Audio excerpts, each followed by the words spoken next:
Episode 52. This session is entitled Thriving as a Latina Madrina. I am so excited today to have Julissa Germosen with me. Julissa is a longtime friend. A little bit about her as a accomplished technology and strategic operations leader with over 20 years of experience in global enterprise sales, consulting, strategic alliances, product development, strategy, and operations. And I've seen her do all this in my time with her at Microsoft. She currently serves as CEO of Mariposa Blanca, a business strategy consulting firm. She is a sought out after speaker and author of the upcoming book, actually not upcoming, it is out as of now. It's day 3 of it being available. And that book is called Latina Madrina, Stories, Lessons, and Hard Truths from a Brown Latina in Tech. Previously, Julissa served as a co-founder and COO at Noisemaker, an affiliate marketing tech startup.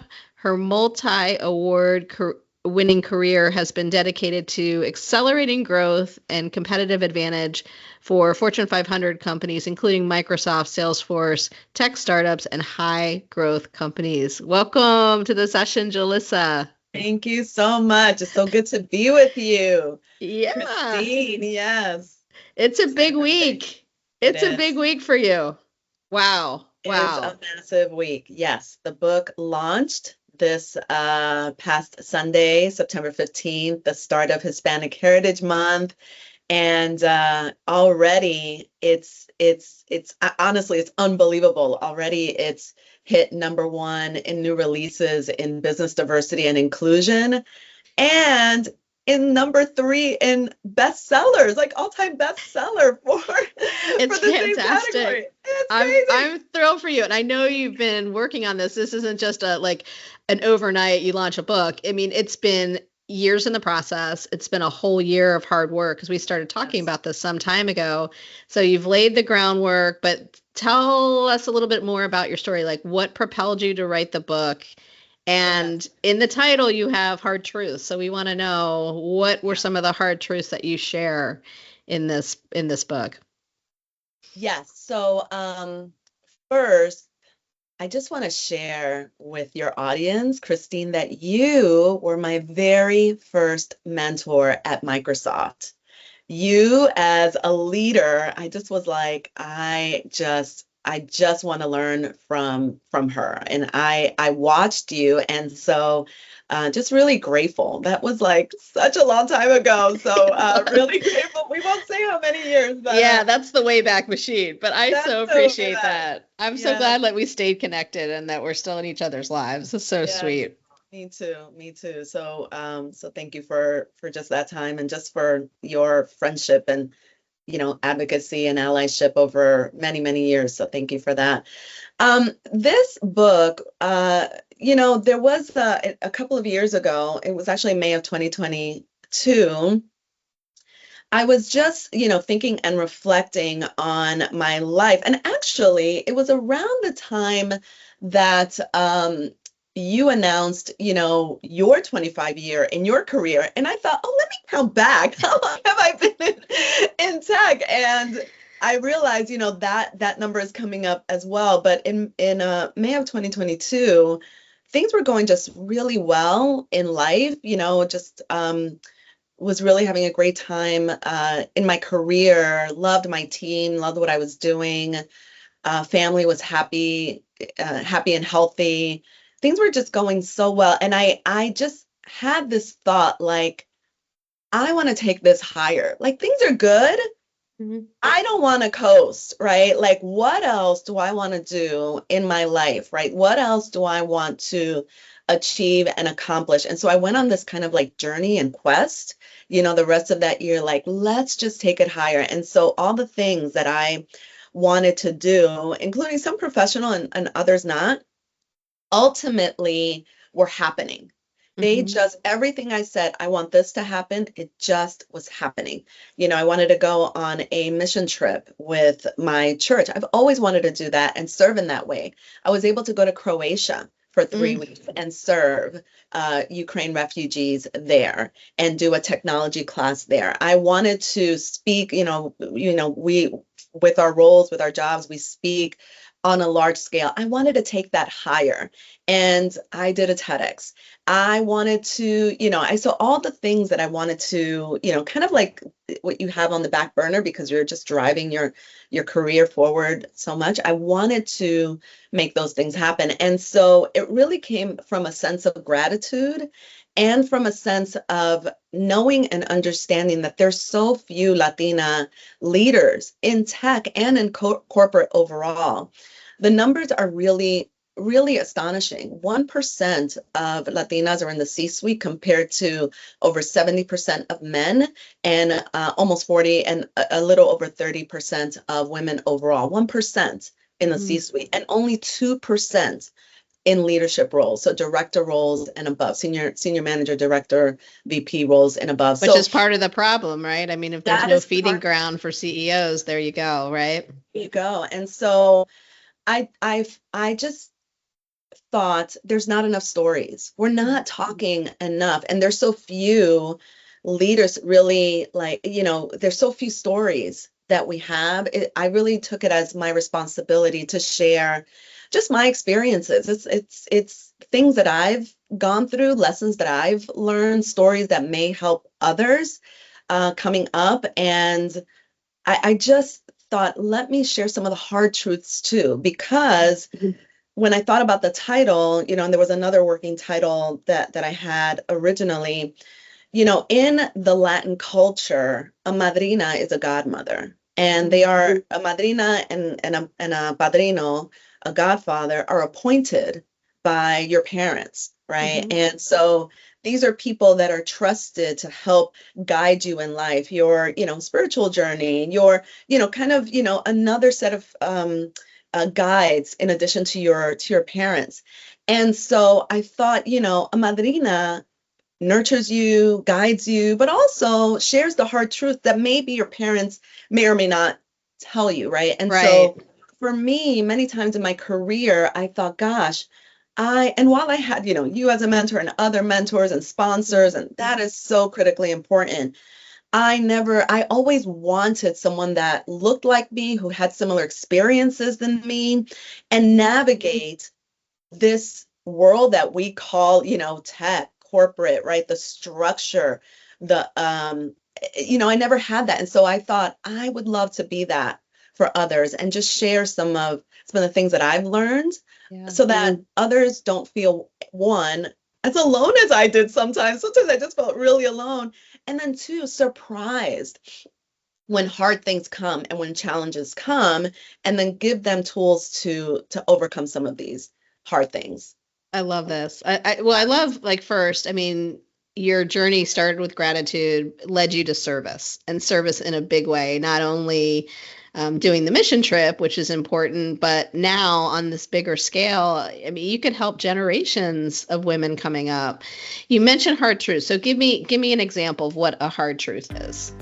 Welcome to Refirement Life, I think the podcast for anyone start with the navigating life foundation, transitions right? or So planning to make life transitions this structure, to ensure your right? next years Corporate are your America best years. Listen in for is insightful, never generous, has and sometimes and never humorous was conversation. built for It's people time to like get you fired and me. up with Any Christine Zamuda marginalized and Muge group, Wood, whether your it's hosts women, for this women of latest color, episode of Refirement disability, Life. etc. It is not built for us. It never was. And so now that we understand that hard truth, how do we navigate this world that we've chosen, right? This career, that path that we've chosen. So I think foundationally, really understanding that core truth, it's just the way it is. Look at the numbers that I mentioned earlier, and there's so much more data that points to that.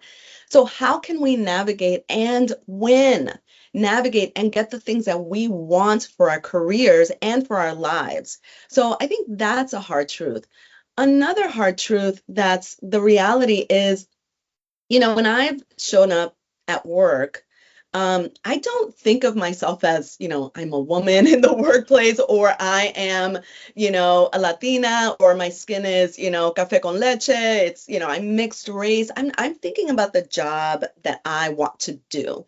I'm thinking about the impact that I want to have. I'm thinking about what we're trying to achieve and accomplish. But inevitably, what has happened is that in meeting after meeting, I am reminded by others how different I am, whether it's a comment, or generally it's a comment, right? Or a sentiment that I am not like you. And so that type of othering, when it happens, and we call those microaggressions, when it consistently happens, is incredibly draining. So I talk about those instances of, what do you do in those scenarios? When do you address it? When do you not, right? When is the battle not, like, it's not worth, it's not worth the battle. So those type of nuances, I think, are really important and critical. I think as women overall, understanding that, oftentimes we may be in a situation where others are going to speak over us, right? And we've seen this time and time again. How do we handle those situations with grace, dignity, right, for all, but also driving the mission, forward. So those are some, I think, just some foundational hard truths in navigating this structure, working with people who may be different from us, have different values, not taking it personally, right? How do you not take it personally? And then how do you build your alliances and allegiances across the organization so that the things that you have achieved and have made impact on are being broadcasted and given visibility, right? So how do you win in this world? How do you navigate? So I think those are some things that I address and talk about. Yeah, as you were speaking about that, I just had a scenario pop in my head. I was thinking about a microaggression, and it was, you're in a meeting and people all around the table, and someone says, well, someone should take notes. And then they'll look at the woman. Yes. Right? Yeah. And you're like, well, my handwriting's really messy. I think Joe should take the notes, Yes. And also now, we have AI, so the AI can take notes in the meeting. Yeah, right? thank God. Maybe that'll be a big help, right? Yes, for sure. And so I think that's critically important. We've seen time and time again where ideas that we've had and projects that we've owned, other people take credit for it, right? So how do we artfully, tactfully make that right for us? Right. So it's those types of things with finesse and with class and with professionalism. For sure. And so those are the types of things that I know I didn't quite know how to navigate. I sort of felt, kind of deer in headlight moments, right? So how do I deal with this? And so I had to really workshop that on my own.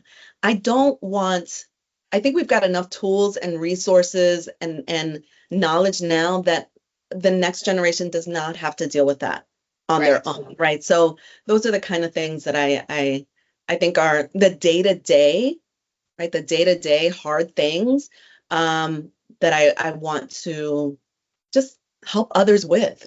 Right. And be aware of when you're in the situation, right? Before it hits you in the back of the head. For sure. I just had a mentoring session with a mentee of mine over the weekend, and we were talking about a tough situation.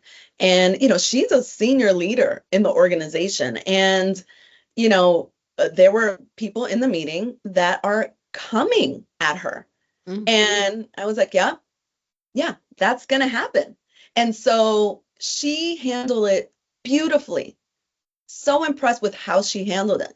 But what we talked about is understanding the world you are in and the culture that you are in, that this is going to happen, will continue to happen. You're handling it well, but how do we now not take it too much to heart? Right. How do we now distance ourselves, from a reaction and a response and thinking that something is wrong? No. something is not wrong. This is where you're at. And I even said, we're at war. Like, that, it's a bit dramatic, but, like understanding the context that you are in and that these, people are playing to win in their own ways. And so, you've got to understand that. Exactly. Yeah. I mean, each person that you're interacting with, that there's some of all their experiences, all of their upbringing, their, traits, their things that have worked well for them, things that have failed for them. And I think you talk about overcoming generational trauma in your Yes. book.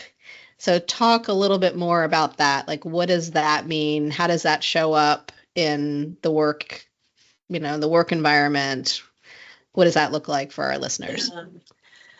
So this is I don't know if overcoming is the word, but more being aware of how our background and our experiences may impact our career choices, or having an awareness of it.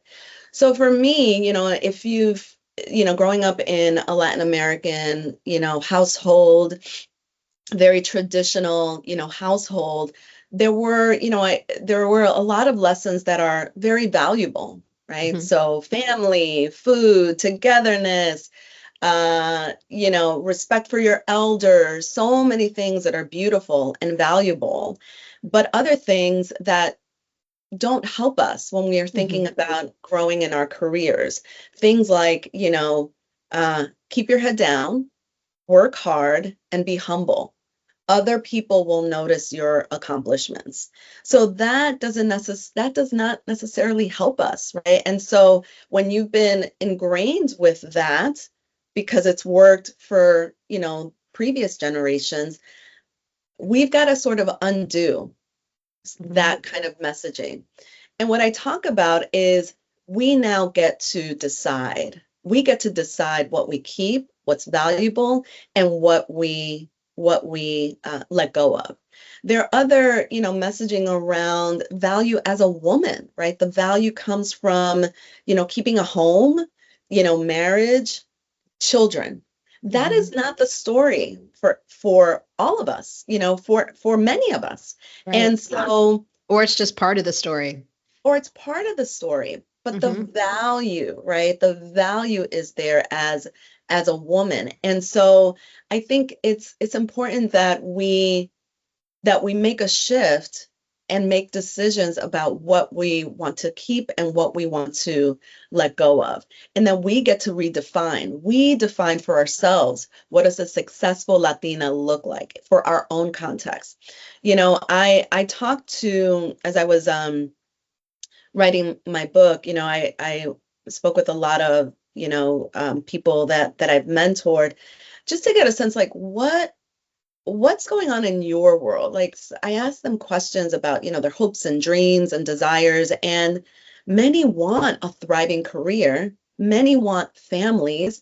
Some are, in the LGBTQ community. Some have infertility issues. Like, there's so many things broader than just growing in a career that's on their minds, right? Gen Z's minds. And so I wanted to bring in all of those elements that may not look quote unquote traditional, so that we can, make space for ourselves to make the choices and move forward, while also honoring our roots and honoring our heritage. I thought that was really important. Yeah. I mean, life is happening, right? While you're doing the day job, it's always happening. So as you talk with these women, and as you write the book, what do you think are the top 3 skills that these women need to be successful in tech today? Yeah, so I think probably one of the most important things is how to really ask for help when you need it. I know for me, it was sometimes difficult to ask for help. I felt like I had to do a lot of things on my own. And so I think that's really key and important, to understand when you need help and then ask for it ahead of time. So I think Right. that's really critically important. I think the second thing that's important is leadership and leading a team and really being that, coach, mentor, and driver for leading initiatives. Not that you're doing it, but that you're helping a team to drive and to do that. Mhm. And then I think, it's what we were talking about. We have to learn how to navigate different people's personality. I love what you said when you mentioned that, we're all a culmination of all of our experiences, the things that have worked for us. So there are people, and I talk about this in the foundational how do you work with people who have different values than you, right? That may have a different approach than you, and how to do that successfully. So I think it's important to find your people, right? Find your mentors, sponsors, advocates, champions. But equally important is how do you work well with people who may differ in values than you and even skills than you. How do you draw that out? How do you draw out the best in them and the best in your collaboration? So I think those are in the day-to-day of work are really critical. Yeah. And on that, because that's one of the most challenging things I think that people encounter is how do I work with someone who's so completely different than I am? And that could be an approach, that could be skills, that could be even in motivation. So is the goal there just, hey, let's find what is common between us that's going to help us progress this work? Is it as simple as that, or is there more to it? I think there's more to it. One of the things that I know has worked for me is doing some assessments. And I mentioned doing some assessments in the book so that you really know who you are, what you want, and your working style and your behavioral style. So through these there's one assessment that I just really loved. It's worked for me. I've done a couple of them. It's called DISC. Oh, And yes. so you know it, right? And Yep. so you understand what your working and behavioral style is, but then you also understand who you work well with and others' styles. So once you understand other styles, you have sort of techniques and a different lens of how do you work with this person, like what language works with this person that differs from you. I think oftentimes we think that someone is maybe fighting against us. They're not. They just have a different working style or different values. And so that's what I know for me has helped me to take a step back and detach from why is this person, quote unquote, being hostile or being this way or challenging, my presentation or challenging this. They just may have a different working style, a different value system. So how do I work with that value? So I think those kinds of assessments, when you spend the time to do it, give you insight into where that person is coming from so that you'll be able to work with them successfully. Yeah, that makes sense. And what I love about this, just as we're talking, I think about all the experience that you have, people at our age have. But what you're doing with this book is you're basically shortening the knowledge ramp, right? Because you're bringing these lessons down. They don't have to go through years of pain and turmoil if their eyes are open when they're in the situation. They can be more productive in the moment. Yes, it's there's a term like shortening your fight time that an executive coach, a former executive coach mentioned, you want to shorten your fight time. And I think that was the goal, one of the goals for me with this book. And again, because, why gatekeep this information and why I haven't figured it all out, right? I'm still a work in process. I consider myself a lifelong learner, and I want to continue to learn and and be better and do better. But there's some things that I know I have learned. And so if I can share that so that others shorten their fight time, I think that's the best of both worlds. Yeah, agree. You talked about a lot of life lessons in the workplace. One thing that I think is interesting that you brought into the book is financial well-being. Yes. So, what are some of the key lessons learned there that you share that these young women can grab onto and kind of drive their own destiny Yes. financially? So, the book is structured in 3 parts. Mhm. Part 2 is dinero, money, and of the 11 chapters, 4 are on money. Mm. So, listen, Did you call them mucho dinero? Mucho dinero? That's hilarious. I did not actually, but maybe I should have. Listen, out the gate, I'm not a financial advisor, I'm Right. not a financial planner, but I thought it was important that I share my money journey. And Mhm. we were talking about, before, how when we were sort of making decisions about our career, when, we were, young adults, there weren't a lot of options in terms of, you know, money making, right? There were some options, but not a whole lot.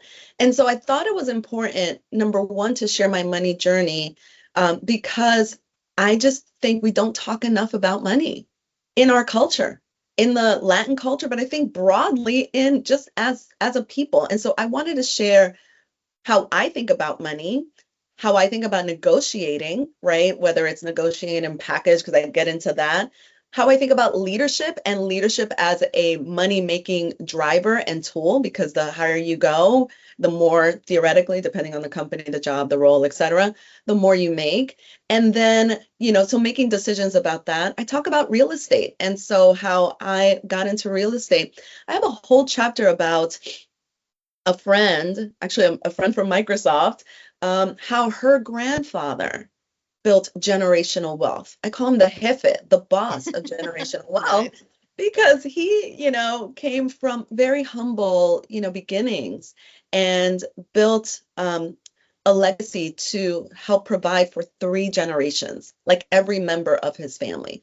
Wow. So I think the first lesson is, let's get comfortable talking about money and wealth generation and building generational wealth, because, let's face it, like, we care about our families, right? Latinos care about their families, and money is a tool that helps us. It's not the most important tool, but it is a tool to help us, achieve the things that we want to achieve for our lives and for others. And so I think, there's some, I share these things not because this is the way, right? Because I think it's a way. And I think now what I am seeing, and I think, Gen Z and others are really taking advantage of the opportunity to build their own portfolio life. So many are taking the skills that they've developed in, whether it's, coaching, mentorship, social media, to build their own brands, while also podcasting, while also working, full time. And so there, right now, we've got an opportunity to really, leverage those things that I don't think we had, right? We did not have. And so I talk about all of those elements. The other thing that, I mention is, angel investing. Like, I am still learning, excuse me, I joined an organization so that I learn about angel investing and investing in, Latin-owned tech startups. That is something new for me. But let's look at the different portfolio, areas of life that we can help, that we can generate, wealth and income, et cetera. So I just thought it was really important to talk about that.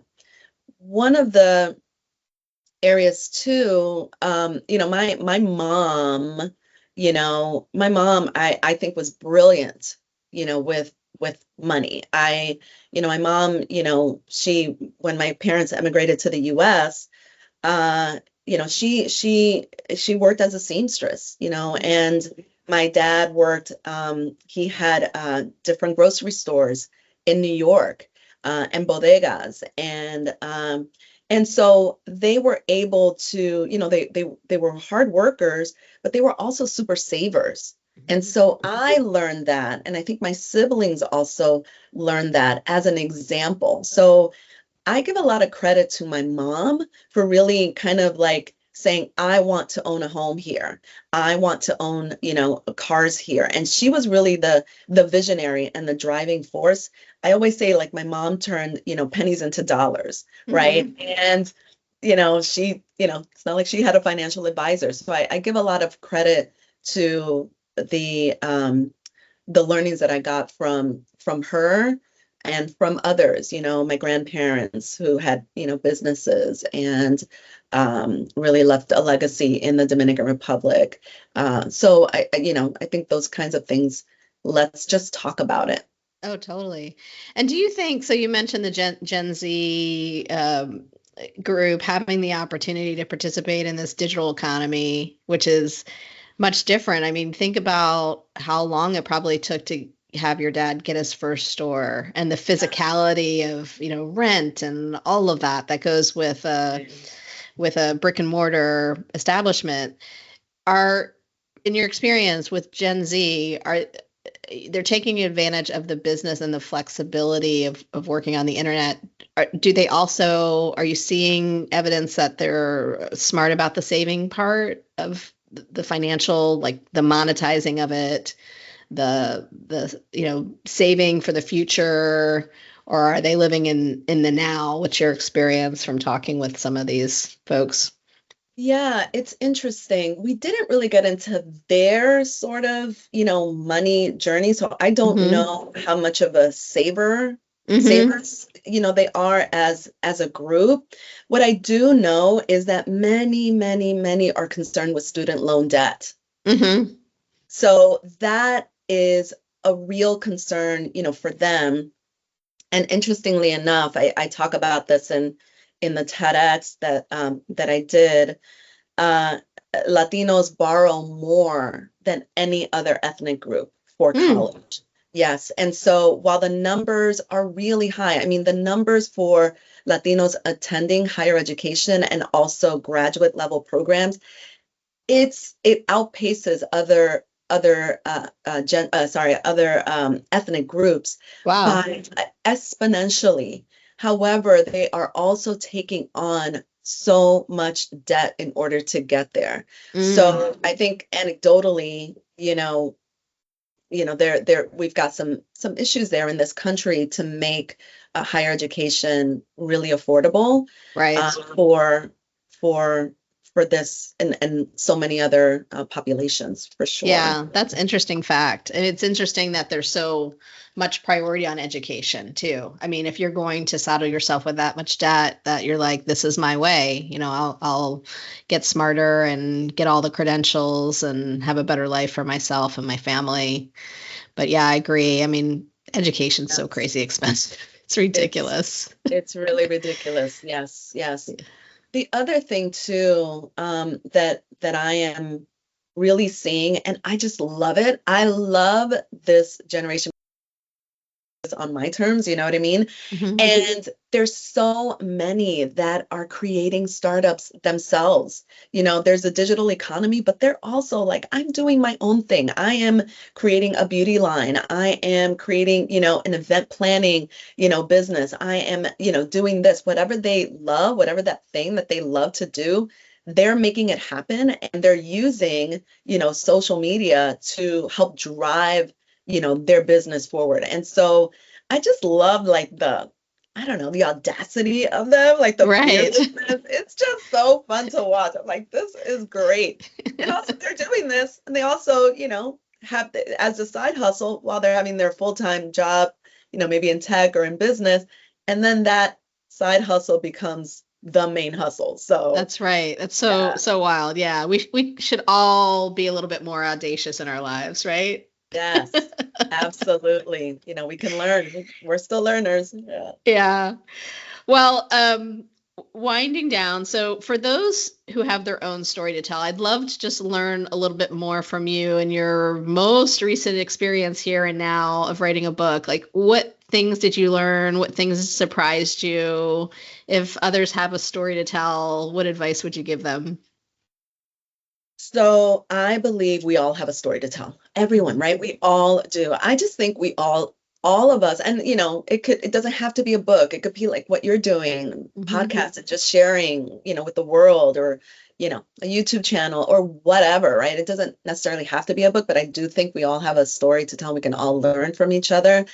This experience has been, like no other, frankly. I approached it as if I was creating a product, right?